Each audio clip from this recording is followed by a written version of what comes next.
Guys, आप सबका हमारे यूट्यूब चैनल पर स्वागत है। आइए आप लोग जो है हिंदी में वर्णमाला के बारे में पढ़ते हैं, जिससे कि क्या है कि क्वेश्चन आ जाता है हमारे एग्जाम में कि इनमें से कौन सा, मान लीजिए क्वेश्चन पूछ लेगा स्वर व्यंजन, तो आप लोग को पता ही होगा कितने होते हैं और कौन कौन से होते हैं, ये सब अंडरस्टूड होगा क्योंकि हम लोग बचपन से सबसे पहले शुरुआत हमारी वर्णमाला से हुई है पढ़ाई में, हिंदी के पढ़ाई में, तो व्याकरण की, तो ये चीज़ें तो अंडरस्टूड हैं, कॉमन सी बात है। लेकिन क्या है कि अब क्वेश्चन कहाँ से बनता है, पूछा जाता है कि कौन सा वर्ण है, वो उसका उच्चारण स्थान कहाँ से, जैसे कि हम लोग बोलते हैं तो कोई क्या है कि कर्ण से वर्ण निकल रहा है, कोई क्या है कि हमारे दांतों के माध्यम से बोल रहे हैं, कोई हम होंठ के माध्यम से बोल रहे हैं। तो इन सारी चीजों को समझते हुए चलेंगे कि कौन सा जो वर्ण है उसका उच्चारण स्थान कहाँ पर है, और जो है उसका जो है जो क्वेश्चन पूछा जाता है और हिंदी में उसका क्या रोल है।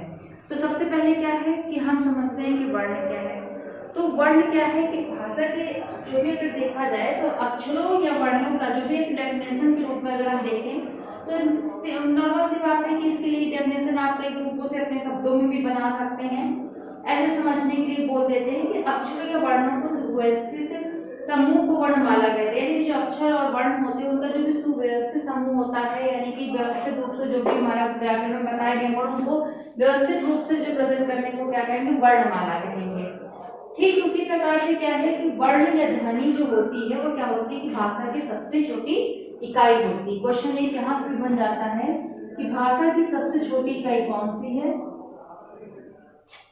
भाषा की सबसे छोटी इकाई, तो आपको क्या आ जाएगा, वर्ण आ जाएगा। थोड़ा ज्यादा लंबा लिख दिया है, लेकिन ये क्वेश्चन जो है बहुत इंपॉर्टेंट है और हर एक एग्जाम में पूछ लेता है। छोटी सी बात है लेकिन ध्यान न देने पर क्या होता है कि मिस्टेक हो जाती है, गलत हो जाता है। तो भाषा और इसकी क्या है कि वर्ण या ध्वनि भाषा की सबसे छोटी इकाई है। ठीक है, इतनी चीज क्लियर हो गई। फिर क्या है कि इसमें जैसे क्या बोल दिया जाता है कि हिंदी भाषा की जो लिपि है उसका नाम क्या है, तो देवनागरी है। लिपि क्या है, देवनागरी है। ये छोटे छोटे से क्वेश्चंस हैं, आप लोगों को भी पता होना चाहिए और पता होगा भी। हम उम्मीद कर रहे हैं आप लोगों को कि बहुत ही चीजें इजी हैं, जिससे शुरुआत यही से होती है। ठीक है, चलिए ये चीज समझने की भाषा की सबसे छोटी इकाई क्या है, वर्ण है। लिपि क्या है, देवनागरी। फिर वर्ण विचार की बात करें जहां से क्वेश्चन आते हैं, तो यानी कि वर्ण क्या करते हैं कि हम इसको क्या करते हैं, सीधी सी बात है, वर्णों को भी दो पार्ट में बांट दिया है, स्वर वर्ण और व्यंजन, स्वर और व्यंजन। तो उसके बाद में क्या है कि स्वरों के अगर ये होता है तो क्या है कि बिना किसी बाधा के जो भी है आराम से जो बोला जा सके और जिसको बोलने में कोई बाधा न उत्पन्न हो, उसे स्वर कहते हैं। जैसे कि आपका ये आ जाएगा आ ई उ, तो वहां पर क्या हो जाएगा, ह्रस्व स्वर हो जाएगा। यानी कि क्या है कि जिसके बोलने में क्या है कि कम ऊर्जा, कम एनर्जी और कम समय का उपयोग हो लगे, वहां पे कौन सा स्वर आ जाएगा, ह्रस्व स्वर आ जाएगा। दीर्घ स्वर में सेम वही हो जाएगा कि इसका बड़ा पद रूप है, जिस वर्ण को बोलने में अधिक समय लगे, अधिक एनर्जी का उपयोग हो, वहां पर क्या हो जाएगा, आपका दीर्घ स्वर हो जाएगा। तो फिर आइए समझते हैं कि इनमें क्या क्या चीजें आ जाएंगी। सिंपल सी बात है कि जिनमें जो है मात्रा नहीं लगी होंगी तो वो कौन सा हो जाएगा, आपका ह्रस्व स्वर में आ जाएगा। और ठीक उसी प्रकार से जिसमें मात्रा लगी होगी उसमें क्या हो जाएगा कि अधिक समय लगेगा। आप लोग बोल करके खुद ही देख लीजिए। जैसे हमने बोला अ, देखिए कम उच्चारण लग रहा है, अ बोल दिया, और वही चीज हमने बोला आ, बहुत देर तक इसको बोला है, यानी कि खींचते हुए लेंगे तो क्या हो जाएगा, दीर्घ हो जाएगा। तो ये चीजें समझने वाली अपने आप से समझ में आ जाएंगी।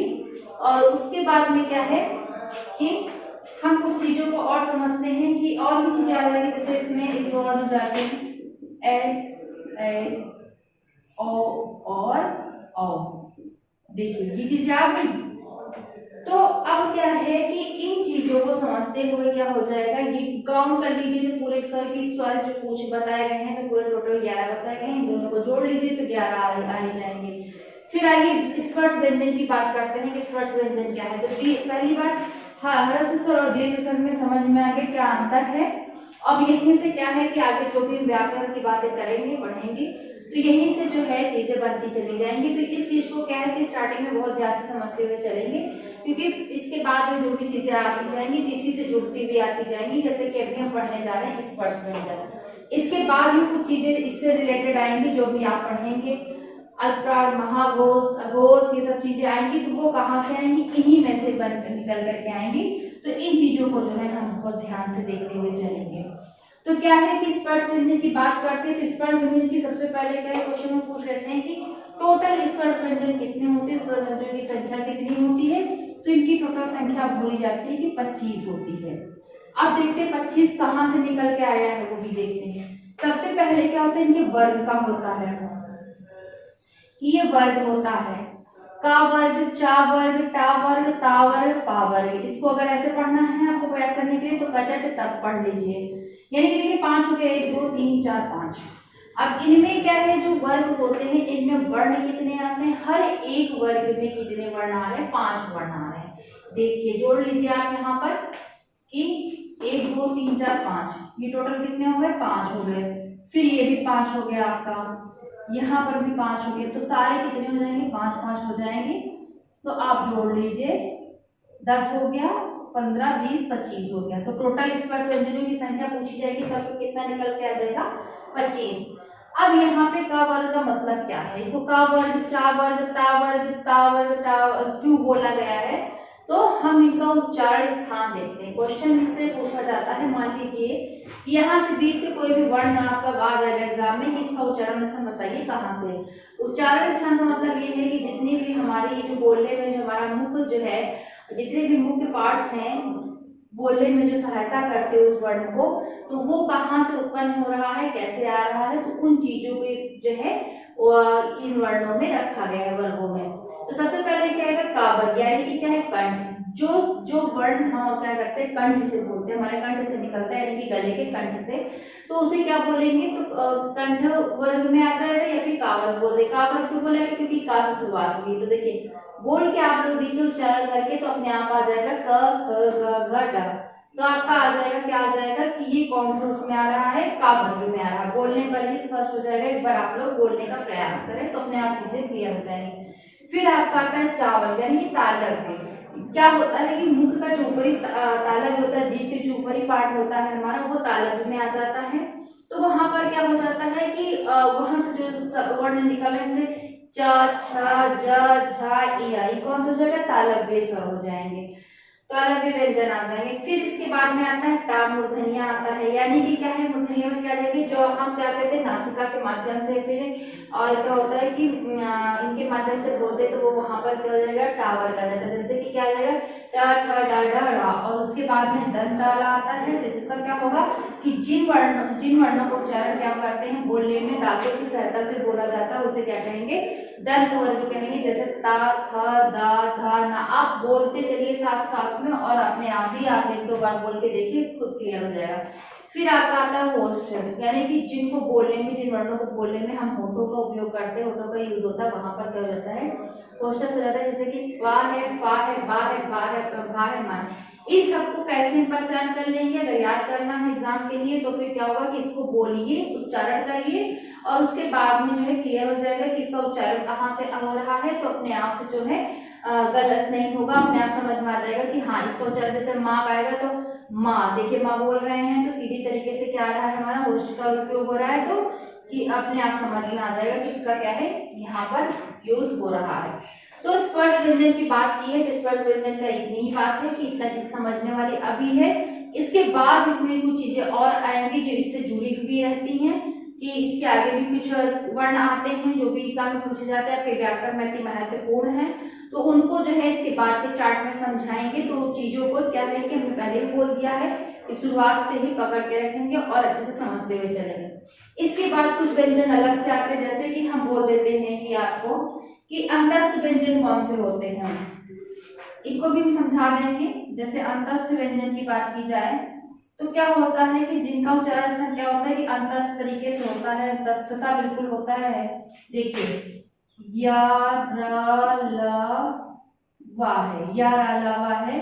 आप बोल के देखिए इसका उच्चारण स्थान क्या हो रहा है कि जैसे हम ये सारी चीजें कहाँ मुख्य पार्ट से बोल रहे थे, लेकिन अंतस्थ का कहाँ से आ रहा है, बिल्कुल अंदर से वायु आ रही है, या र ल व। तो इसको क्या नाम दे दिया है, अंतस्थ व्यंजन का नाम दे दिया है। टोटल संख्या पूछ लेगा एग्जाम में तो कितनी आपके हो जाएंगी, 4 हो जाएगी। कितनी हो गई, 4। तो सीधी सी बात है कि आपको क्लियर हो जाएगी चीजें। फिर उसके बाद में क्या आपको पूछ लेगा, ऊष्म व्यंजन की बात अगर कर लिया जाए, ऊष्म व्यंजन की संख्या देखिए क्या हो जाएगा, सा सा हा हो जाएगा, सीधी सी बात है, सा हा हो जाएगा, ऊष्म व्यंजन में आ जाएगा। ऊष्मा का उपयोग जिसमें ज्यादा की जा रही है, वायु जो है बाहर की ओर निकले, श बोल के देखिए तो क्या हो जाएगा, ऊष्म व्यंजन आ जाएगा, जिसमें ऊष्मा जो है अधिक उपयोग में लाई जा रही है। और ये भी कितने हुए, ये भी 4 हुए। इनकी संख्याओं पर और इन वर्णों पर बहुत ध्यान देंगे, ठीक है। फिर क्या होगा, आता है इसके बाद में संयुक्त व्यंजन की बात की जाती है कि संयुक्त व्यंजन कौन से होते हैं। संयुक्त व्यंजन भी बहुत इंपॉर्टेंट है। तो आपका क्या रहता है, छत्र और आपका छत्र ज्ञा आता है, और क्या रहता है, यहाँ आता है छत्र ज्ञा और स्रा रहता है। इससे रिलेटेड एक क्वेश्चन और निकलता है, ये 4 हैं, इनमें जो है ये पूछ लेता है कि कहाँ कौन कौन से वर्णों के मेल से बनता है, वो आगे आपको हम समझा देंगे अभी कि छत्र ज्ञा कौन कौन से वर्णों से मिलकर के बना है। इसके अलावा अगर क्वेश्चन में पूछ लिया जाए कि द्विगुण व्यंजन कौन से हैं, द्विगुण व्यंजन की बात की जाए तो आपका आ जाएगा ये ढा आ जाएगा, और उसके बाद में क्या आ जाएगा, आपका रा आ जाएगा। तो देखिए अब यहाँ पर क्या आ जाएंगी ये बातें, एक मिनट, द्विगुण में आपका ढा आएगा, उसके बाद में क्या आ जाता है आपका।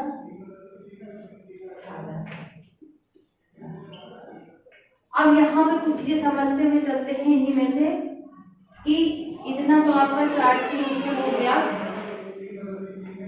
उसके बाद में क्या आता है कि जैसे कि बोल दिया जाए कि अब इतनी चीज तो क्लियर ही हो गई है। अब इसमें क्या है कि स्वर और व्यंजन में अगर पूछा जाता है डिफरेंस बोला जाता है तो व्यंजन को उच्चारण में किसी न किसी मात्रा के हिसाब से ही होता है, और स्वरों का क्या है कि अपने आप से ही जिनमें जो है किसी मात्रा का उपयोग ना हो, अपने आप से बोला जाए तो उसे क्या कहेंगे, स्वर कहेंगे। अब आते हैं कुछ क्वेश्चंस को समझते हैं, इनसे रिलेटेड जो भी क्वेश्चंस हैं, उसके बाद में जो है आगे की चीजें जो है और भी समझेंगे। तो सीधी सी बात है, वर्ण के बारे में अगर पूछा जाता है तो वर्ण और स्वर के बारे में, तो दोनों में डिफरेंस अगर किया जाए तो इसमें क्या हो जाएगा कि जिसमें जिनके चरण में बिना विरोध के अवरोध के बोला जाए उन्हें क्या कहेंगे, वर्ण कह देंगे। और क्या चीज जाएगी कि जैसे स्वर के बारे में पूछेगा तो एक लाइन अगर पूछ रहा है तो इसमें ये चीज आ जाएगी जिनके बोलने में क्या करते हैं, किसी भी मात्रा का उपयोग नहीं करते हैं और स्वतंत्र रूप से बोलते से स्वर कहते हैं। इतनी चीजें क्लियर हो गई। उसके बाद में से कुछ क्वेश्चन पूछ लेते हैं कि बताइए कि दंतोष्ठी व्यंजन कौन सा है, और भी चीजें जैसे कि आपके एग्जाम में टेट में आता है वा वगैरह हो गया, इनको समझ लेंगे। वा का उच्चारण स्थान क्या है, तो आपका दंतोष्ठी हो जाएगा, ठीक है। तो बोल के देखिए पहले कि कहाँ से किस चीज का उच्चारण स्थान क्या हो रहा है। आइए आगे चलते हैं कि मौखिक या नासिक स्वर जो भी स्वर हैं, कुछ स्वरों में क्या है कि पहचान करने के लिए आ जाते हैं कि इनमें कौन कौन से स्वर आते हैं, जैसे कि क्या कहते हैं अंतर पूछ लिया जाता है तो उच्चारण के आधार पर है, आपके मुख के विवर के आधार पर है और जाति के आधार पर है, उसी के आगे हम लोग पढ़ रहे हैं, और उत्पत्ति के आधार पर है। तो सबसे पहले हम क्या देखते हैं, उच्चारण के स्थान के आधार पर अगर आता है कि उच्चारण के स्थान पर कौन कौन से स्वर आ जाएंगे, तो सीधी सी बात यही है कि जिन स्वरों के उच्चारण में हवा केवल मुंह से निकलती है उन्हें क्या कहते हैं, मौखिक या निर्वासिक स्वर कहते हैं। जैसे कि आ ई उ ए ओ ऐसे जाते हैं। जिन वाक्यों को बोलने से हवा सिर्फ मुख से निकलती है उन स्वरों को क्या कहेंगे, मौखिक या निर्वासिक स्वर। तो आपका बता ही दिया है, जैसे कि आ हो जाएगा, ई हो जाएगा, उ हो जाएगा आपका, और ए हो जाएगा, ओ हो जाएगा, ये सारी चीजें इसमें आ जाएंगी। फिर अनुनासिक स्वर की बात करते हैं कि अनुनासिक स्वर क्या चीज है, तो इसका क्या है कि सीधी सी बात है, आप लोग इसको पढ़ते हुए आएंगे कि अनुनासिक जिसमें चंद्र बिंदु का प्रयोग कर किया जाता है, जैसे कि ये हो गया चंद्र बिंदु का यूज इसमें होता है, उसे क्या कहते हैं, अनुनासिक स्वर कहते हैं। और फिर क्या है कि जैसे क्या हुआ, ये रहा, तो क्या हो जाएगा, इसके एग्जाम्पल को देखेंगे तो जैसे लिख दिया जाए गांव, गांव हो जाएगा, और फिर दाएं लिख दिया या फिर बाएं लिख दिया, इस तरह के एग्जाम्पल्स इसमें आ जाएंगे। फिर आपका आता है यहाँ पर अनुसार स्वर, यानी कि ये रहा। अनुसार स्वर की बात करते हैं तो यह स्वर केवल के स्वर के बाद क्या आने वाला जो व्यंजन होता है, जिसकी ध्वनि क्या होती है, नाक से निकलती है, इसका संकेत चिन्ह कैसा होता है, ये होता है। संकेत चिन्ह से पहचान लेंगे, क्या हो जाएगा, जैसे अंग हो जाएगा, भंग हो जाएगा, जंग हो जाएगा, ये सारे शब्द आ जाएंगे। फिर आगे देखते विसर्ग की बात करते हैं। तो सीधी सी बात है, विसर्ग तो आप लोगों को पता ही है कि विसर्ग किस प्रकार का चिन्ह होता है। तो सिंपल सी बात है, विसर्ग ऐसा लगता है, जैसे लिख दिया जाए अंततः, ये हो जाएगा, यही से ज्यादा है। फिर आते हैं यहाँ से इतना समझते हैं कि चरण के स्थान पर तो मौखिक या निरुनासिक स्वर हो जाएगा, अनुनासिक स्वर हो जाएगा, अनुसार स्वर हो जाएगा, विसर्ग हो जाएगा। अब आते हैं मुख विवर या विव्रत अर्ध विव्रत वाले में आ जाते हैं। संवृत और अर्ध विव्रत इतनी चीजें इसमें हैं।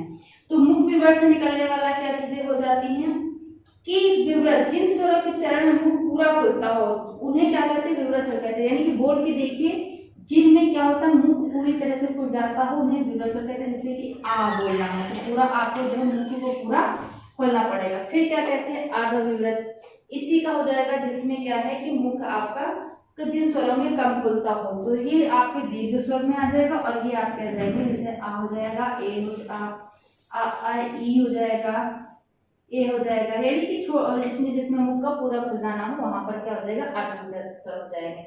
फिर आपका आता है समृद्ध।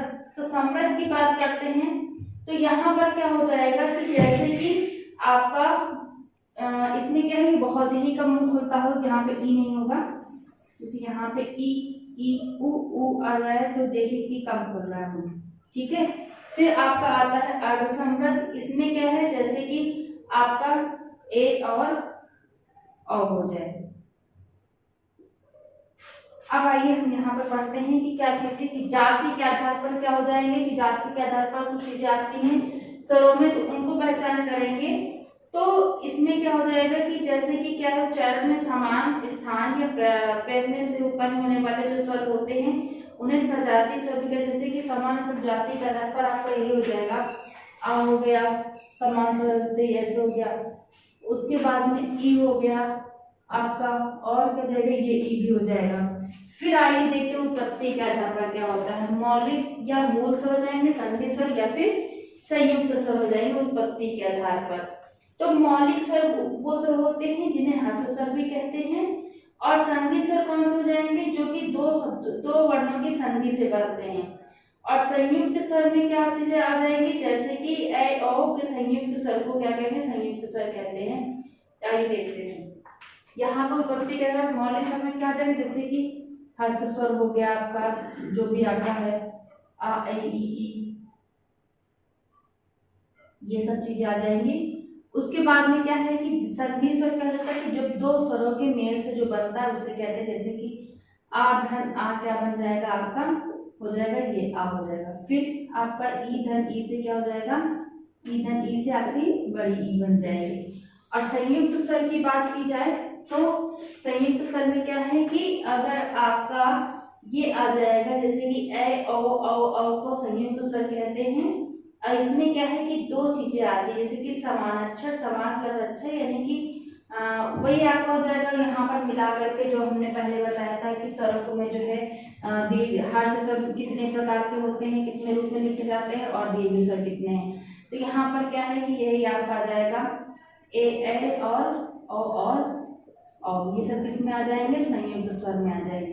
तो ठीक है, इतनी बात समझ में आ चुकी होगी कि ये चीजें इतनी है, इसके आगे और डिटेल में समझाया जाएगा।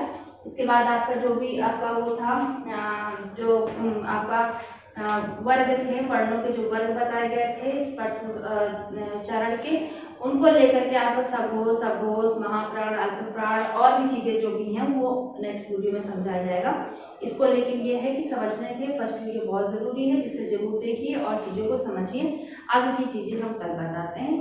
थैंक यू, धन्यवाद।